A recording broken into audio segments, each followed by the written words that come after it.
Amados hermanos, en nuestro Señor Jesucristo y María Santísima nuestra Madre. Padre, no nos dejes caer en la tentación. Padre, no nos dejes caer en la tentación de vender tu amistad por un buen precio, en salario mensual, en seguridad. No nos dejes caer en la tentación de olvidarte por tener mucho trabajo, por tener mucha importancia, por tener muchos agobios, ni por los grandes propósitos de hacer muchas obras buenas.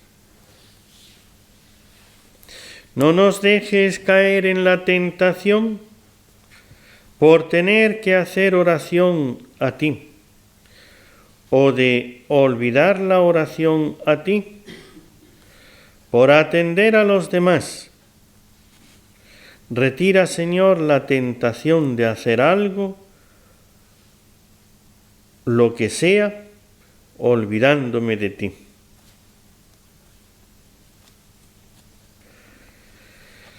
Haz oración. Sobre todo tienes que tener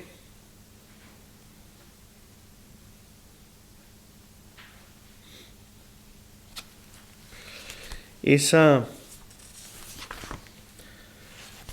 constancia en tu oración a pesar de lo que sientas, las tentaciones,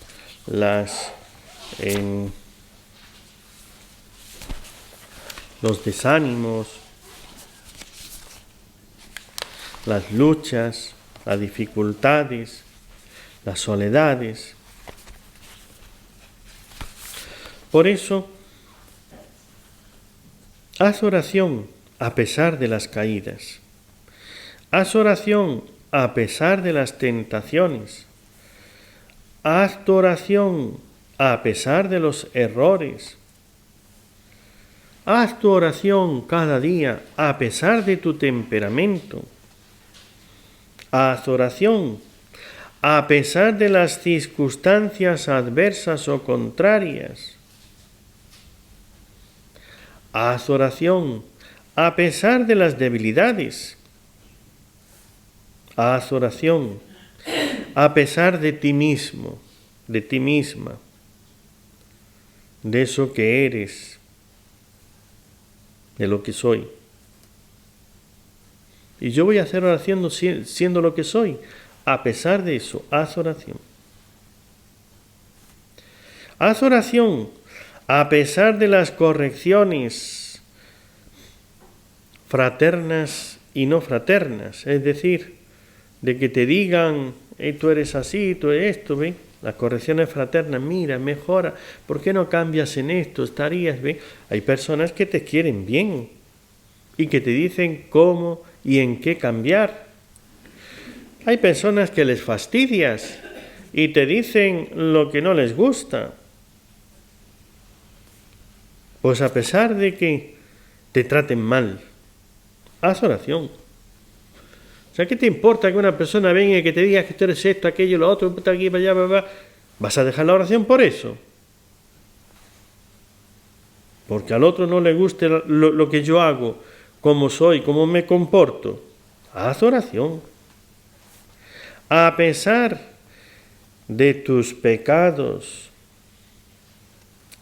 y de los pecados de los otros. Mira, este es así, hace esto. ¿Y qué tiene que ver eso para que yo deje o haga oración? Que el otro comete pecados, dará cuentas a Dios, pero yo daré cuenta de lo que yo hago o no hago. Haz oración a pesar de que te digan que no vas a poder.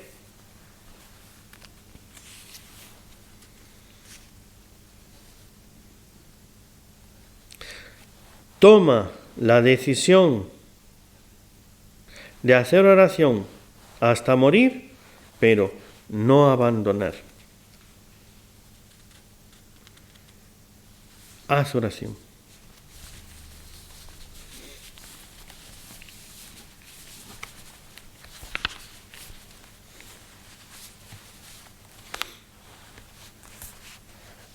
Y ahora vamos a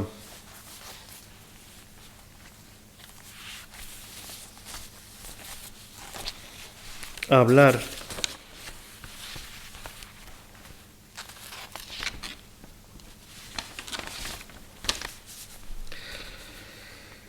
de Nuncio Sulpicio.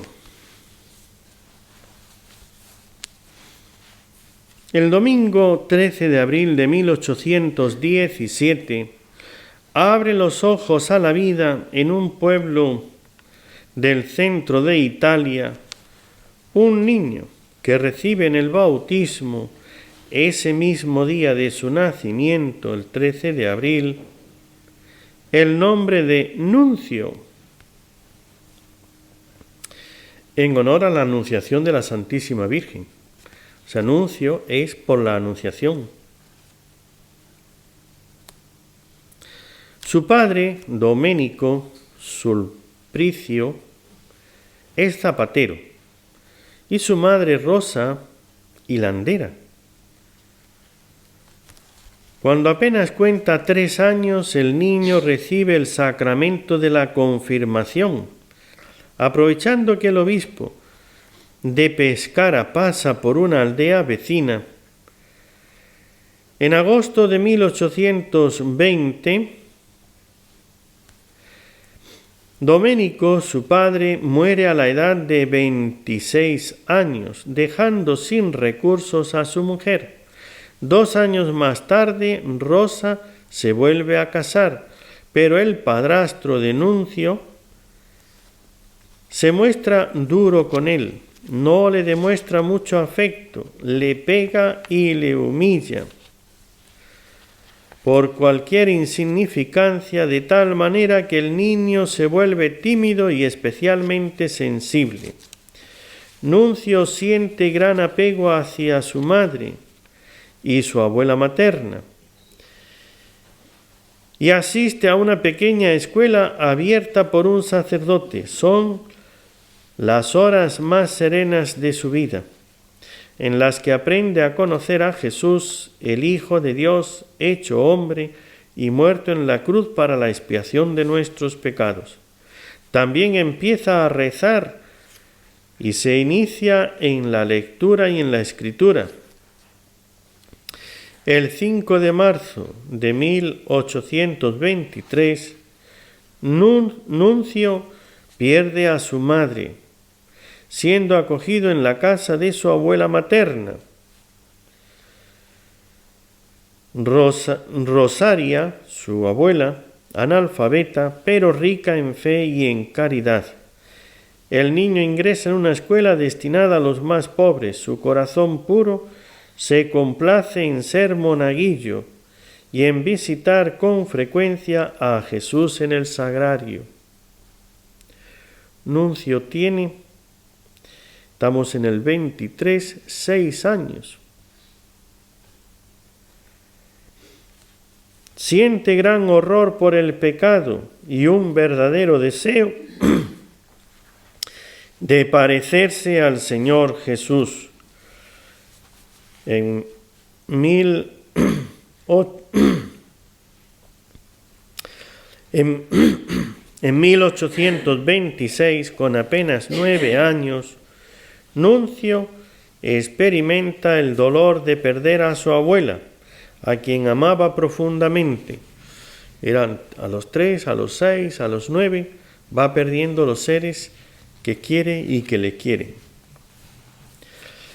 Entonces el niño es recogido por un tío suyo, Domenico Luciani, llamado familiarmente Mingo, un hombre entregado al alcohol y extremadamente colérico, brutal y grosero.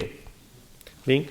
Nos dejamos dominar de las pasiones y entonces ya se acabó la persona y entra el animal. Por eso haz oración para controlar, no lo olvides. La vida es una lucha. Lucha contra las pasiones, no contra los que tienes alrededor. La vida no es una lucha contra todo el que te rodea. Entonces, estar siempre en guerra con todo el mundo, eso no es la vida, ¿ves? Eso es la guerra.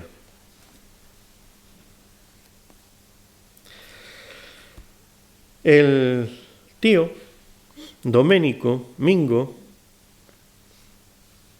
saca anuncio de la escuela, lo coloca de aprendiz en un taller de forja para que vaya trabajando y que le dé, que se pague su comida, donde lo emplea durante más de 12 horas al día, sin ningún miramiento por la corta edad ni por sus necesidades vitales más elementales. Cuando le parece que su sobrino no es suficientemente obediente, lo deja sin comida. Debido a la delgadez, en ocasiones Nuncio se desmaya, pero el tío no lo tiene en cuenta. Mingo lo envía a hacer compras, las que sean, a las distancias, a grandes distancias, con los materiales que transportar. En una herrería, pues son hierros. Así es que el pobre niño con 6 a 9 años está cargando con hierros, mal alimentado. No se salva de los golpes, siempre acompañado de palabrotas y blasfemias. Los demás hombres que trabajan en la forja también lo tratan con crueldad y, conscientes de su sensibilidad de niño, se divierten blasfemando ante su presencia. Nuncio huye entonces tapándose los oídos. Algunos días, agotado de fatiga y de hambre, pide ayuda a los vecinos. Su gran fe le da apoyo y le permite no sucumbir en el taller mientras golpea el yunque, trabajo inhumano para un niño. Piensa en ser gran amigo de Jesús. Piensa en Jesús crucificado. Reza y ofrece sus sufrimientos en unión con Él, en reparación por los pecados del mundo, para cumplir la voluntad de Dios, para ganar el cielo. O sea, en ese ambiente, miren cómo Él hace oración. A ver, ¿te puedes comparar? ¿Hay comparación? ¿Puedes decir que tú estás en peores condiciones que Nuncio? Los domingos, aunque nadie lo envía, acude a misa, que es su único consuelo en toda la semana.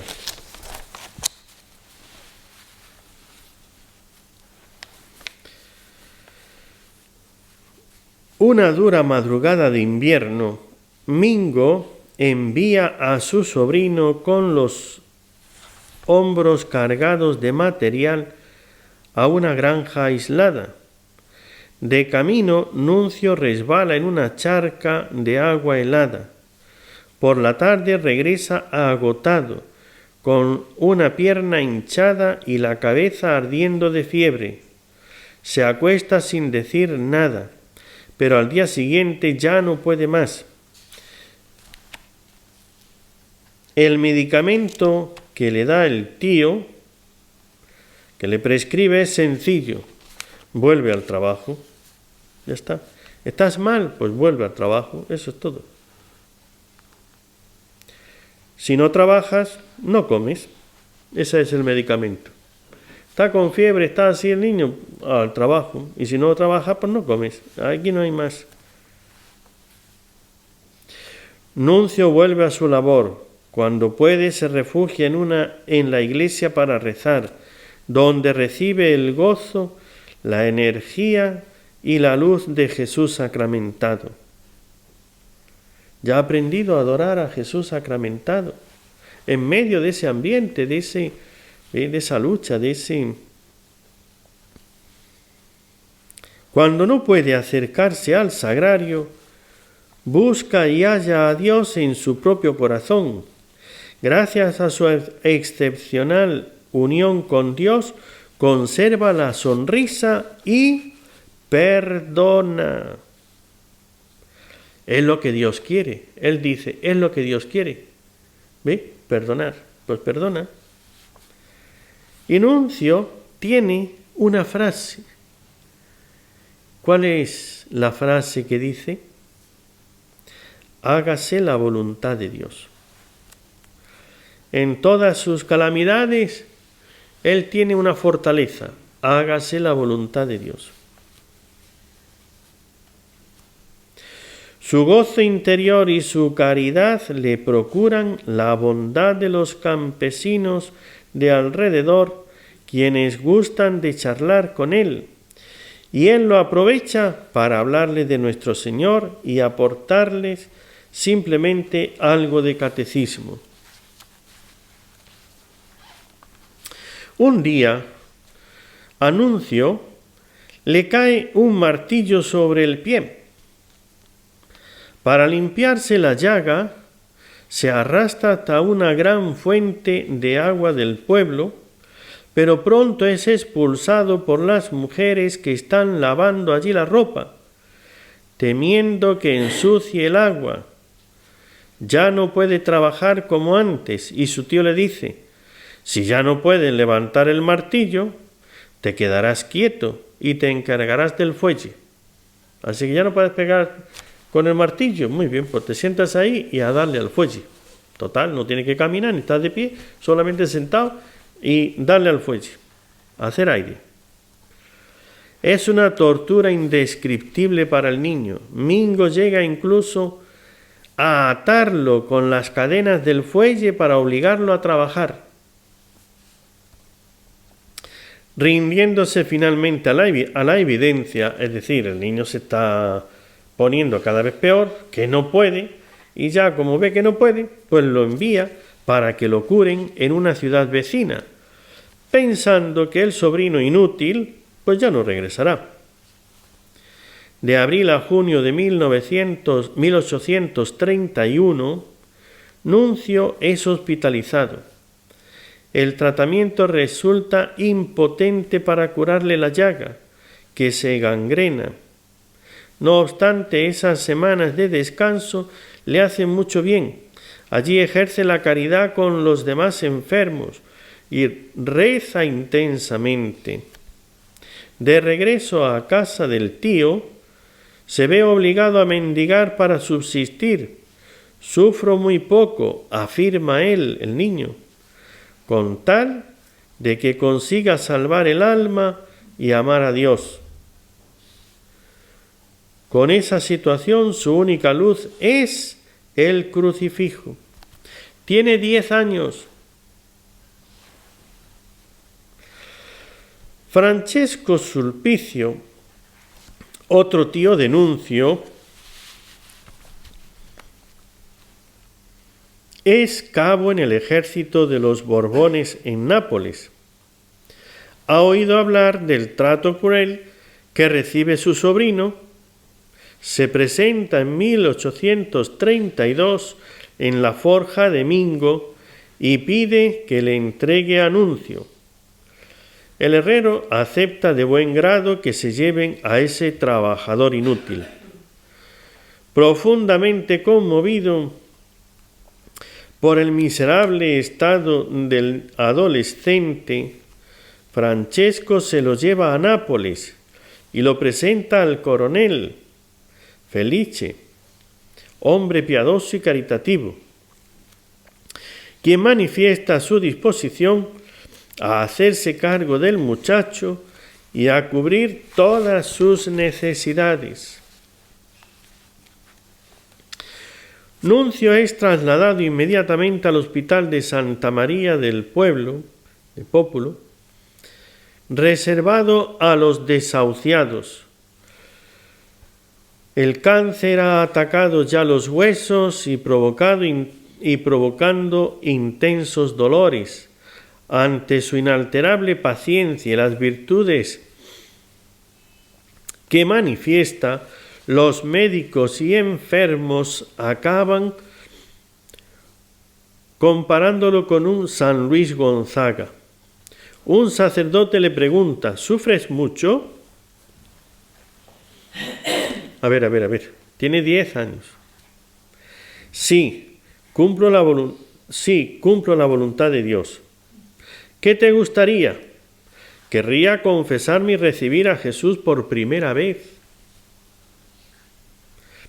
¿Aún no has tomado la primera comunión? No. En nuestra región debemos esperar hasta cumplir los 15 años. ¿Y tus padres murieron? ¿Y quién se encarga de ti? La providencia de Dios. Enseguida lo preparan a recibir a Jesús en la comunión. Ese día es realmente el más hermoso de su vida. Su confesor dirá: desde ese momento, la gracia de Dios comenzó a trabajar en él de una manera extraordinaria, haciéndolo correr de virtud en virtud. Toda su persona respiró el amor de Dios y de Jesucristo. En su Calvario, Nuncio es gratificado con visiones de la Santísima Virgen, de los ángeles y de los santos. Los vendajes de sus llagas empiezan a manifestar propiedades milagrosas. Así lo experimenta una dama de Nápoles al aplicárselos a su rodilla enferma. Abrumado por ello, el coronel se pregunta: ¿cómo quejarme de las pruebas que me presenta el Señor ante ese heroico coraje con que Nuncio afronta su enfermedad? ¿Cómo retrasar el momento de compartir mi abundancia con los pobres, si él, que es sin duda el más pobre de todos, rechaza lo que le ofrecen y lo da a los demás? Los tratamientos médicos consiguen una mejoría en su salud, de forma que Nuncio puede abandonar las muletas y caminar con la ayuda de un bastón. Su serenidad se hace más profunda mediante la oración en la capilla ante el sagrario y el crucifijo, o bien ante Nuestra Señora de los Dolores, o incluso en la cama. Se convierte en el ángel y apóstol de los demás enfermos, enseña el catecismo a los niños hospitalizados, los prepara para la primera confesión y para la primera comunión, y les explica cómo vivir más intensamente en su condición de cristianos a través del sufrimiento. Los que se acercan a él sienten el encanto de su vida de santidad. Él recomienda lo que sigue a sus compañeros del hospital: permanece siempre con el Señor, pues todo bien procede de Él. Sufre por el amor de Dios y con alegría. Le gusta invocar a la Virgen diciéndole: Madre María, haz que cumpla la voluntad de Dios. Ahí tienes una oración bien simple: haz que cumpla la voluntad de Dios. Madre mía María, que yo cumpla la voluntad de Dios. A partir del 11 de abril de 1834, Nuncio se aloja en el apartamento del coronel, su segundo padre. Su deseo es consagrarse a Dios y espera ello. Pide la aprobación de su confesor para aplicar una regla de vida que observa con esmero: oración, meditación, misa matutina, horas de estudio durante el día y rezo del rosario por la tarde. Transmite a su alrededor la paz y la alegría.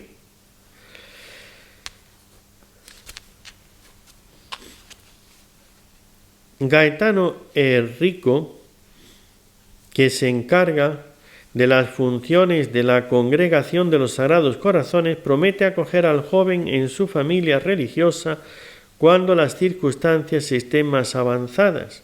Se trata de un joven santo, afirma, y deseo que la primera persona que ingrese en la congregación sea santa, lisiada o no. Pero muy pronto el estado de nuncio se agrava. El cáncer de huesos que padece ya no puede curarse. En otoño de 1835 los médicos deciden amputarle la pierna enferma, pero la extrema debilidad del enfermo les obliga a renunciar a ello. En marzo de 1836 la fiebre llega a ser muy alta y el corazón da muestras de debilidad. El sufrimiento es muy agudo. Nuncio reza y se entrega por la Iglesia, los sacerdotes, la conversión de los pecadores. A quienes le visitan les dice: Jesús sufrió mucho por nosotros y gracias a sus méritos nos espera una vida eterna. Si sufrimos durante un momento, gozaremos del paraíso. Jesús sufrió mucho por mí, ¿por qué no debería yo sufrir por él? Quisiera morir para convertir, aunque solo sea, a un pecador. El 5 de mayo pide un crucifijo y manda llamar a un confesor. Recibe los sacramentos, consuela al coronel, su bienhechor. Y este niño, este muchachito, 14 años, le dice: regocíjate, pues siempre te asistiré desde el cielo. Por la tarde exclama lleno de felicidad: Nuestra Señora, mirad qué hermosa es. Y se duerme en el Señor. Tiene 19 años. Un perfume de rosas se expande a su alrededor.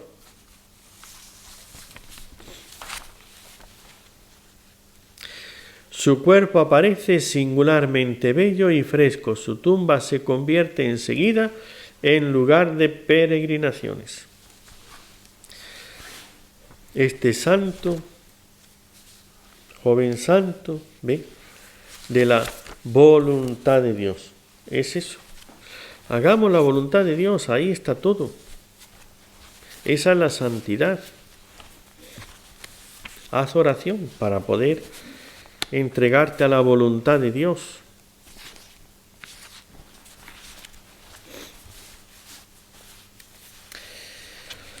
La vida es una lucha.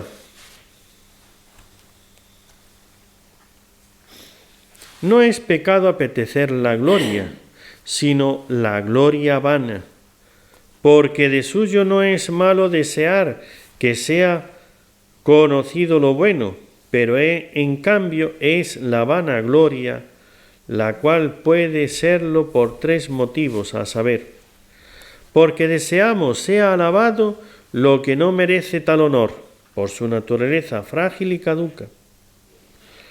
Porque deseamos, eso es vanagloria, porque deseamos recibir alabanzas de quien no nos debiera importar, como son los hombres, tan fáciles en equivocarse en sus juicios. Y tercero, porque no referimos esta gloria a su debido fin, esto es, a la de Dios y bien del prójimo. Cuando tenemos algo bueno y buscamos la alabanza, si ese algo bueno no merece tal honor, es decir, es un abuso, es algo que no es virtud, eso es vanagloria, es pecado. El deseo de que Dios conozca nuestras buenas acciones no tiene nada de vicioso, sino que constituye un estímulo para el bien. Por eso dice San Pablo en la segunda carta a los Corintios: el que se gloría, que se gloríe en el Señor. En cambio, no puede pretender ser virtuoso quien obra por motivos de gloria humana. El que lo que hace bien lo hace buscando que los demás le honren por eso, es vanagloria. Tampoco es pecado conocerse uno a sí mismo, antes bien es cosa buena, ni desear que otros que nos conozcan nuestros prójimos, cuando se trata de conseguir en ello gloria de Dios o el bien de las almas.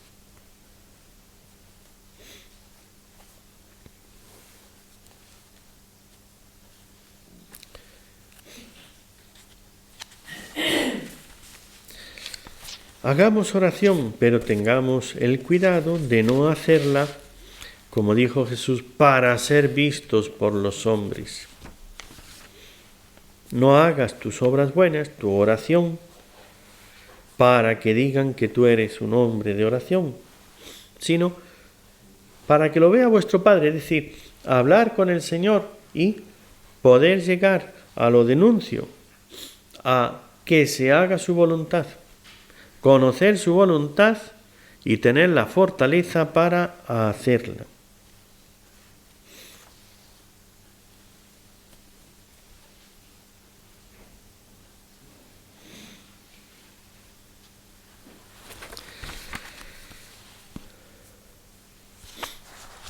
Vamos a hablar estos minutos que me quedan. El hombre interior es un hombre nocturno, punto de partida de la pureza del corazón. Por eso, lo que hemos dicho en la conferencia anterior, ¿ve? Darle tiempo a la oración es estar en silencio con Dios. Las noches que pasaba Jesús orando, eso es un hombre nocturno.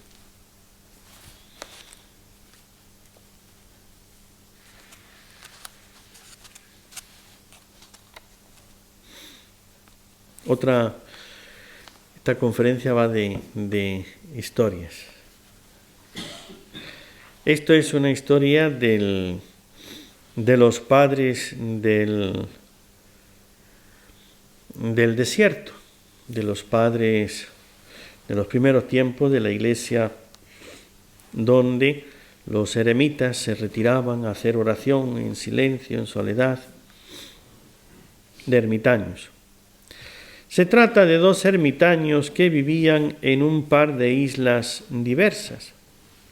Un ermitaño era joven y se había hecho muy famoso y gozaba de gran reputación, en tanto que el otro era anciano y un gran desconocido.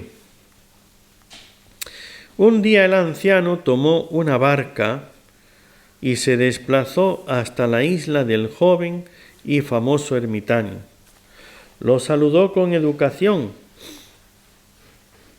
y le pidió un consejo espiritual. El joven le entregó una fórmula, un mantra como oración de repetición, y le facilitó las instrucciones necesarias para la repetición del mismo. Agradecido el anciano, volvió a tomar la barca para dirigirse a su isla, mientras que el joven eremita se sentía muy orgulloso por haber sido reclamado espiritualmente por aquel anciano. En tanto, el anciano se sentía muy feliz con el mantra. El anciano era una persona sencilla y de corazón puro.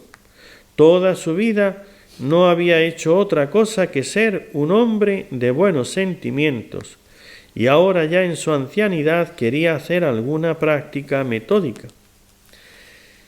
Estaba el joven ermitaño leyendo las Escrituras cuando a las pocas horas de marcharse el anciano, este mismo regresó compungido y le dijo: «Venerable asceta, resulta que he olvidado las palabras exactas del mantra. Me has dado unas palabras para rezar, unas palabras que tenía que decirle al Señor, y se me han olvidado. Siento ser tan pobre e ignorante. ¿Puedes indicármelo otra vez?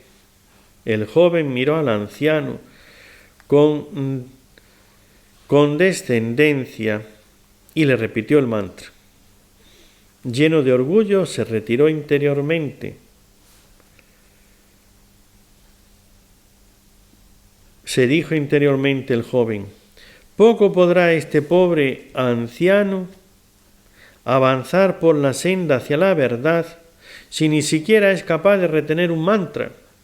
Pues si le he dicho una oración y no es capaz de ahí para que la repita, una ejaculatoria, un mantra, una ejaculatoria, una oración, una frase que tiene que estar repitiendo.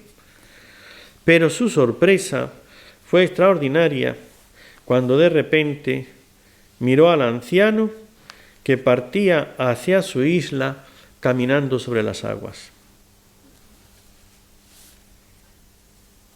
Es la pureza de corazón. El corazón es la sede de la personalidad moral. De dentro del corazón, dice Jesús en San Mateo capítulo 15, versículo 19, salen dentro del corazón, del interior del corazón, las intenciones malas, los asesinatos, adulterios, fornicaciones. La lucha contra la concupiscencia de la carne pasa por la purificación del corazón. Entonces, la oración que tengo que hacer, tengo que proponerme la pureza de corazón. Una oración que sea conseguir cosas, hacer lo que sea y demás, si no tiene en el fondo esa pureza, buscar la purificación de mi corazón, le falta algo esencial, algo básico. La sexta de las bienaventuranzas dice, bienaventurados los limpios de corazón, porque ellos verán a Dios. Los corazones limpios designan a los que han ajustado su inteligencia y su voluntad a las exigencias de la santidad de Dios. No te compliques, la santidad consiste en esto. No querer sino lo que Dios quiere. No hacer sino lo que Dios manda. Y amar a Dios sobre todas las cosas. Por eso, los corazones limpios, que ajustan su voluntad a las exigencias de la santidad de Dios, principalmente en tres dominios: la caridad, la castidad o rectitud sexual, el amor a la verdad, a la ortodoxia de la fe. Entonces, la caridad, la castidad es el control de las propias pasiones, es el control del cuerpo, es el no dejarme llevar, que en eso también está la ira, en eso también está todo el conjunto de desórdenes de la persona, pero llamamos rectitud sexual porque es la pasión más fuerte. Y el amor a la verdad, a la ortodoxia de la fe, la razón. ¿Sí? Existe un vínculo entre la pureza del corazón y la pureza del cuerpo y la pureza de la fe. Los fieles deben creer los artículos del símbolo de la fe, del credo, para que creyendo obedezcan a Dios, obedeciéndole vivan bien, viviendo bien, purifiquen su corazón y, purificado su corazón, comprendan lo que creen. San Agustín. Ven, esto es algo tan fundamental y precioso, que es esa unión, ¿ve? Lo que sentimos, lo que pensamos y lo que amamos. Por eso existe un vínculo entre la pureza del corazón, es el querer, no querer sino solo lo que Dios quiere, querer lo que Dios quiere como Dios lo quiere y porque Dios lo quiere. Cuando yo esté en el querer lo que Dios quiere y no querer otra cosa, eso es pureza de corazón. Pero para llegar a eso necesito la pureza del cuerpo, el control de las pasiones, el no dejarme llevar de la ira, de la soberbia, del sexo, de la comida, de la gula, etc. Si no hay control es imposible de las pasiones carnales, imposible tener pureza de querer, de voluntad del corazón. Y para ello, pureza de pensamientos. Esos pensamientos vienen y son creer la fe, lo que Dios dice. Simplemente porque Él lo dice, porque es así, es la verdad. Dios es la verdad, me dice la verdad, tengo que creer. Y el creer lo que Dios manda es la verdad. Y de ahí dice San Agustín, purificado el corazón, se comprenderá lo que se cree. A los limpios de corazón se les promete que verán a Dios cara a cara y que serán semejantes a Él. La pureza de corazón es el preámbulo de la visión. Para ver a Dios, por eso, Nuncio, ¿ve? ¿Por qué llegó a ver a la Virgen antes de morirse? ¿Por qué tenía todas esas cosas? La pureza de corazón. No podía, no sabía, no tenía ningún rencor, odio hacia ese tío tan cruel con que había vivido. No tenía ninguna queja, resentimiento, protesta contra Dios porque habían muerto sus padres por la situación, la pobreza, nada. Si Él sufrió, si Cristo sufrió mucho más, pues que nosotros suframos, ¿ve? Ya está. ¿Cuál es todo el problema? ¿El sufrimiento que tienes? Mira a Cristo en la cruz, eso es todo. La soledad, mira a Cristo en la Eucaristía, eso es todo. ¿Ve? La pobreza, mira a la Virgen en el portal de Belén.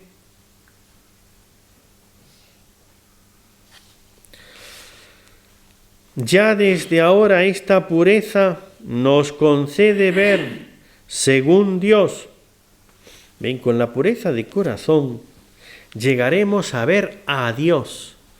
Con la pureza de corazón ahora vemos según Dios, que es ver las cosas como Dios las ve. Eso es el corazón de Nuncio. ¿Ve? Este chico que tanto sufrió, pero tenía esa pureza de corazón que en todo veía. Es la voluntad de Dios, yo es hacer lo que Dios quiere, la voluntad. Si esta es la voluntad de Dios, ya no discute, ya no se revela, ya no, ¿ve? Está contento con eso, sea lo que sea. Recibir a otro como un prójimo es lo que da el tener la pureza de corazón. La pureza de corazón nos permite considerar el cuerpo humano, el nuestro y el del prójimo, como un templo del Espíritu Santo, una manifestación de la belleza divina. La pureza del corazón, mensaje tan necesario y actual,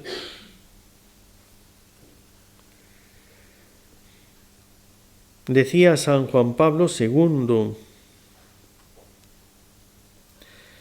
en un mundo donde se exalta a menudo el placer, el egoísmo o incluso la inmoralidad en nombre de falsos ideales de libertad y de felicidad, es necesario reafirmar con claridad que se debe defender la pureza del corazón y del cuerpo porque la castidad custodia el amor auténtico. Sin pureza de corazón no hay castidad. Y sin castidad no hay amor auténtico. El corazón es el símbolo de lo más íntimo del hombre. En él se origina todo lo bueno y luego se hace realidad en la conducta externa de la persona. La pureza del corazón agranda su capacidad de amar, mientras el aburguesamiento, el egoísmo, la ceguera espiritual son consecuencia de una interioridad manchada. El egoísmo, ¿sí? Esa interioridad manchada es egoísmo. Todo el que mira a una mujer deseándola ya cometió adulterio en su corazón. El Señor nos enseña, San Mateo capítulo 5, versículo 27, en el Evangelio, la esencia del 9º mandamiento, la pureza de corazón, que prohíbe los actos internos, pensamientos, deseos, imaginaciones, contra la virtud de la castidad, lo mismo que todo afecto desordenado, aunque aparezca limpio y desinteresado, si no está de acuerdo con la voluntad de Dios, las circunstancias de cada uno. En esas circunstancias es necesario evitar los motivos de tentaciones internas contra la castidad por falta de prudencia para guardar los sentidos, mortificando la imaginación, abstenerse de buscar compensaciones afectivas o de vanidad y de revolver recuerdos. La pureza de corazón tiene que barrer hasta los recuerdos.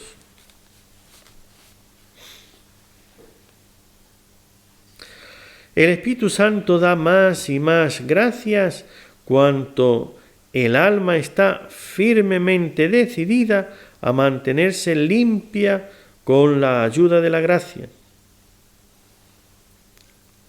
El Señor nos pide que guardemos el corazón defendiéndolo de aquello que pueda incapacitarlo para amar, que seamos consecuentes en todo momento con la propia vocación y estado.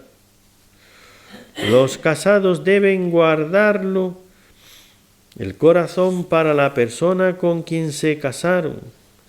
En los comienzos y cuando pasen los años, y recordar siempre que el secreto de la felicidad conyugal está en lo cotidiano y no en los ensueños, en los que el Señor nos pidió nuestro corazón por entero, sin compartirlo con otra criatura. Recordar siempre que Él los quiere como hostia viva y grata a Dios. San Jerónimo, en una de sus epístolas. No busques compensaciones, hilillos o cadenas, es decir, afectos pequeños o pasiones grandes.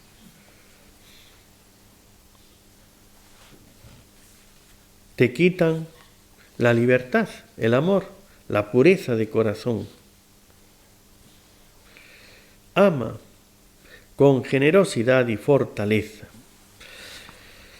Pero ¿cómo llegar a esa pureza de corazón como nuncio? ¿Ve?